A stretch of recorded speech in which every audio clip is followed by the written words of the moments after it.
ஏதாவது டக்குன்னு ஸ்வீட் சாப்பிடணும்னு ஆசைப்பட்டீங்கன்னா ஒரு கப் அளவுக்கு வந்து புழுங்கல் அரிசி இருந்தா போதும். இதை விட ஹெல்தியான டேஸ்டான ஸ்வீட் இருக்க முடியாது. பாரம்பரிய முறைப்படி வாங்க ஃப்ரெண்ட்ஸ், இது எப்படி பண்றதுன்னு பார்க்கலாம். இப்போ நான் வந்து பாத்தீங்கன்னா 150 கிராம் அளவுக்கு வந்து புழுங்கரிசி எடுத்திருக்கேன். அதாவது நம்ம சாப்பாட்டுக்கு பயன்படுத்தக்கூடிய புழுங்கல் அரிசி. ரேஷன் கடையில் கொடுக்கக்கூடிய குண்டரிசியை கூட பயன்படுத்தலாம், அதுவுமே ரொம்ப ரொம்ப டேஸ்டா இருக்கும். அரிசியை 2 3 முறை நல்லா கழுவிடுங்க. கழுவிட்டு கடாயில போட்டு இந்த மாதிரி நல்லா கிண்டிக்கிட்டே இருங்க. கிண்டும் போது நல்ல அரிசி வந்து பாத்தீங்கன்னா நல்லா உதிரி உதிரியா நல்லா ட்ரை ஆயிரும். ஆனதுக்கப்புறம் வந்து பாத்தீங்கன்னா பொரியரிசி பக்குவத்துக்கு இதை வறுக்கணும். கழுவாம சேர்த்துட்டீங்கன்னா அந்த அளவுக்கு டேஸ்ட் வராது. அதனால முடிஞ்ச வரைக்கும் கழுவிட்டு பொரியரிசி பக்குவத்துக்கு கிண்டிக்கிட்டே இருந்தீங்கன்னா நல்ல கலர் செவந்து வரும். இந்த மாதிரி பக்குவத்துக்கு வந்ததுக்கு அப்புறம் ஆற விட்டுட்டு இதை வந்து மிக்சி ஜாருக்கு மாத்திக்கங்க. மிக்சி ஜாருக்கு மாத்தினதுக்கு அப்புறம் இதுல வந்து டேஸ்டுக்காக நல்ல ஹெல்திக்காக 10 - 12 பாதாம் பருப்பு, இது கூடவே 10 போல பிஸ்தா பருப்பு சேர்த்துக்கலாம். முந்திரி பருப்பு கூட சேர்த்துக்கங்க. இது கூட 1/2 டீஸ்பூன் ஏலக்காய் தூள் வந்து சேர்த்துக்கலாம். ஸ்வீட்னாலே ஏலக்காய் தூள் சேர்க்கணும். சேர்த்துட்டு இதை வந்து ரொம்ப நைஸா ஃபைன் பவுடரா அரைக்காம இந்த மாதிரி லைட்டான ஒரு கொரகொரப்பு இருக்கிற மாதிரி அரைச்சி எடுத்துக்கங்க.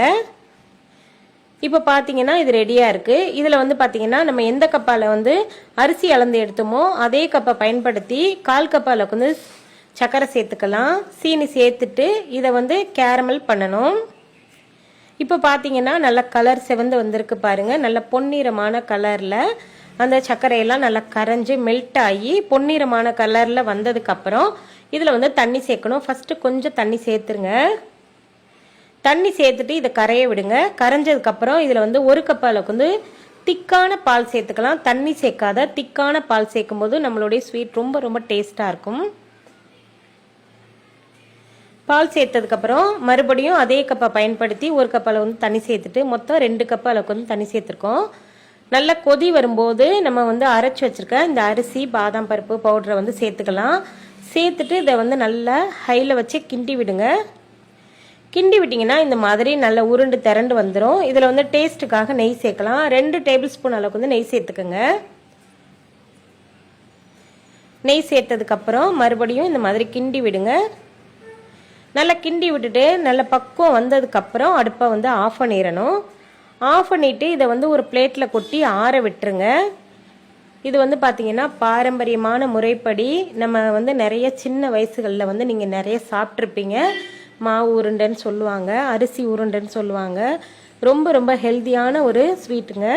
இதை வந்து லட்டு ஷேப்புக்கு பிடிச்சிக்கோங்க. அதில் வந்து விருப்பப்பட்டீங்கன்னா முந்திரி, திராட்சை, அதுக்கப்புறம் பாதாம் பருப்பு எது வேணாலும் வச்சுக்கலாம். அவ்வளோதான். மழைக்காலம் தொடங்கிருச்சு. சாயங்காலத்தில் வந்து குழந்தைங்க ஸ்நாக்ஸ் கேட்டால் இதை வந்து செஞ்சு கொடுங்க.